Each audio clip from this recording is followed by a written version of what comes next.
दोस्तों एक बार एक बहुत अमीर इंसान था, बहुत ही अमीर था। इतना अमीर था कि उसे किसी भी चीज की कभी कमी पड़ी नहीं और उसके पास इतना धन था कि उसे कभी धन के बारे में सोचने की जरूरत ही नहीं थी। 40 से 45 साल की इसकी उम्र थी इस आदमी की, और उसके पिताजी की उम्र थी 80 साल की। 80 साल का बुजुर्ग इंसान वो हमेशा उसके बेटे को कहता था कि हमारे पास इतना धन है कि तू जितना चाहे उतना खर्च कर, एंजॉय कर, लाइफ को भी यहाँ वहाँ घूम। मगर वो 40 से 45 साल वाला आदमी जो उसका बेटा था वो थोड़ा कंजूस था। वो पैसे उसके हाथ से छूटते नहीं थे, खर्च नहीं कर पाता था, उसको एंजॉय नहीं कर पाता था। उसको लगता था कि मैं ये पैसे सेव करूं और जब भी मैं मरूंगा, इस दुनिया से चला जाऊंगा, तब साथ में लेके जाऊंगा। और उसके पिताजी जो है ना हमेशा कहते थे कि तू साथ में नहीं लेके जा सकता। मगर उसकी इच्छा थी कि इतनी सारी हमारी संपत्ति मैं कैसे छोड़ के जाऊं।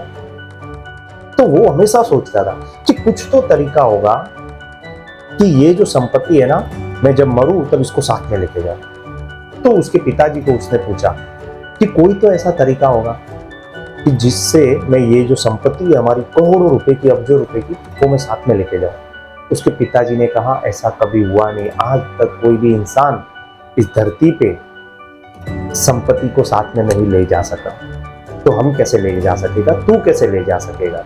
इसके लिए इसको एंजॉय कर, खर्च कर। मगर वो कंजूस था, उसको साथ में लेके जाना था। तो सोचा, उसके माइंड में हमेशा ये ख्याल आया कि क्या तरीका हो सकता है। तो उसने क्या किया कि पेपर पे, सोशल मीडिया में, सब में ऐड दे दी कि अगर कोई ऐसा तरीका बताए कि अपनी संपत्ति को मरने के बाद साथ में लेके जाए तो मैं उसको 1 करोड़ रुपए इनाम दूंगा। सारे सोशल मीडिया पे, न्यूज़पेपर पे, सब पे एक ही न्यूज थी। मगर उसने देखा कि 15 दिन, 20 दिन, महीना भर गुजर गया, कोई भी इंसान सामने नहीं आया कि जो उसको बता सके कि संपत्ति को कैसे साथ में लेके जाए मरने के बाद। कोई भी इंसान नहीं आया। फिर उसने महीने के बाद एक और ऐड डाली, एक और एडवर्टाइजमेंट डाली सोशल मीडिया पे, न्यूज़पेपर में कि अगर कोई इंसान बताएगा कि संपत्ति को मरने के बाद साथ में कैसे लेके जाए तो उसको 5 करोड़ का इनाम दूंगा। 5 करोड़। तो सब हैरान हो गए, सब परेशान, सब लोग भी सोचने लगे, शहर के लोग, सब लोग भी सोचने लगे कि ऐसा क्या तरीका है, अगर मैं इसको बता दूं तो 5 करोड़ मिल जाए। तो सब लोग सोचने लगे। ऐसे में क्या हुआ कि किसी को कोई रास्ता तो नहीं मिला, मगर उस आदमी के, जिसने ये एडवर्टाइजमेंट, 40 से 45 साल का जो आदमी था, उसके गांव में एक दिन एक संत आए थे। उस संत ने सुना कि ये आदमी चाहता है कि अपनी संपत्ति को मरने के बाद साथ में लेके जाऊं। तो वो संत उसके घर पे गए और उसको बोला कि बेटा, मुझे तुम्हारे 5 करोड़ रुपए नहीं चाहिए, मगर मैं तुम्हें रास्ता जरूर दिखा सकता हूं कि तुम अपनी संपत्ति को मरने के बाद साथ में कैसे लेके जाओ। वो आदमी हैरान हो गया, बोले मैंने इतने 5 करोड़ रुपए की एडवर्टाइजमेंट डाली, पूरे दुनिया में, पूरे शहर में, पूरी दुनिया में कोई इंसान सामने नहीं आया, और ये संत मुझे बताएंगे कि, और वो भी बिना पैसे लिए, ये संत मुझे बताएंगे कि कैसे संपत्ति को लेके जाए। वो हैरान हो गया। फिर भी मगर उससे लेके जाना था, ग्रिड था, फियर भी था कि अपनी संपत्ति को, जो करोड़ों रुपए की संपत्ति को, अरबों रुपए की संपत्ति को छोड़ के भी नहीं जाना चाहता था। वो संत के साथ बैठा और संत को पूछा कि संत महाराज बताइए क्या रास्ता है। तो संत महाराज ने पहले सवाल किया कि बेटा, तुम कभी अमेरिका गए हो? तो बोले हाँ, मैं बहुत बार गया हूँ। तो बोले जैसे ही अमेरिका की धरती पे पैर रखते हो, सबसे पहले क्या करना पड़ता है? तो बोले सबसे पहले हमें जो इंडियन रुपीज है वो डॉलर में कन्वर्ट करना पड़ता है, यानी कि करेंसी को कन्वर्ट करना पड़ता है। तो बोले ठीक है। तो बोले तुम कभी ऑस्ट्रेलिया गए हो? तो वो बोले हाँ। तो बोले सबसे पहले क्या करना पड़ता है? तो बोले वहां पे भी ऐसे ही, जो अपनी इंडियन रुपीज है उसको वहां की करेंसी में कन्वर्ट करना पड़ता है। फिर संत महाराज ने पूछा तीसरा सवाल कि तुम कभी दुबई गए हो? तो बोले हाँ।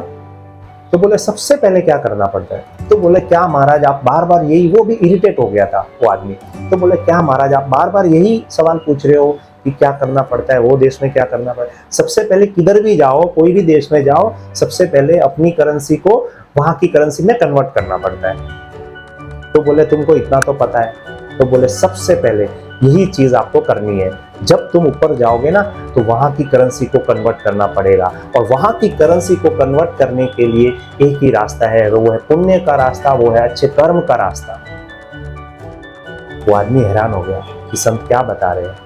वो बोला कि जब तुम वो दुनिया में जाओगे जिसके बारे में तुमको पता नहीं है, वहां की करेंसी क्या चल रही है ना, वो मुझे पता है। संत महाराज ने कहा वहां की करेंसी है पुण्य और अच्छे कर्म।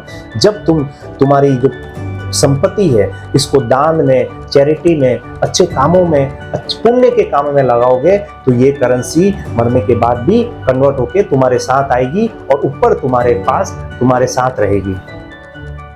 इस तुम्हारी संपत्ति को कन्वर्ट करने का सिर्फ एक ही रास्ता है, वो है पुण्य और अच्छे कर्म।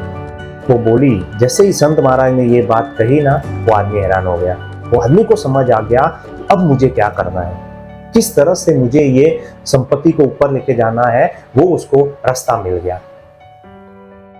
और वो बहुत सारा पुण्य करने लगा, अच्छे कर्म करने लगा, अपनी संपत्ति को दान देने लगा, जरूरतमंदों को देने लगा, हर अच्छे काम में अपनी वो संपत्ति को देने लगा। कहते हैं ना कि लक्ष्मी को उसने महालक्ष्मी बनाने का काम शुरू कर दिया था। दोस्तों ये कहानी बहुत सारा अच्छा मैसेज देती है कि किस तरह से अपनी लक्ष्मी को महालक्ष्मी बना सकते हैं, किस तरह से आप यहाँ पे कर्म किए हुए, अच्छे पुण्य का काम किए हुए, दान धर्म का काम किए हुए, उसका जो फल है ना वो तुम्हें अगले जन्म में कैसे मिल सकता है।